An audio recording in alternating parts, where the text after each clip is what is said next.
নমস্কার। সংক্ষিপ্ত সংবাদ পড়ছে সুকান্ত রায়। আজকের বিশেষ সংবাদ হলো, নিট ইউজি অঙ্ক ফাঁসের ফলে পরীক্ষা আপাতত স্থগিত করা হলো। পরীক্ষার পরবর্তী দিন নতুনভাবে জানানো হবে। বছরে আয় 10 লক্ষের বেশি হলে এবার থেকে গ্যাসে ভর্তুকি বন্ধ। অসমে দ্বিতীয়বারের জন্য মুখ্যমন্ত্রী পদে শপথ নিলেন হিমন্ত বিশ্ব শর্মা।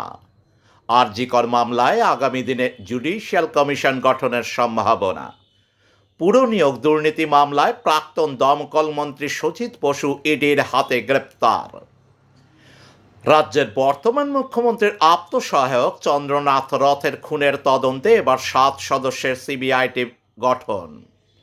আগামী জুন মাস থেকে এ রাজ্যে চালু হতে চলেছে অন্নপূর্ণা ভাণ্ডার এবং মহিলাদের সরকারি বাস যাত্রা শুরু হবে সম্পূর্ণ বিনামূল্যে।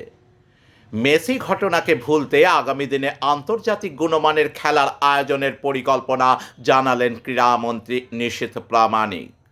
সংক্ষিপ্ত সংবাদ এখনকার মতো এখানেই শেষ হলো। নমস্কার।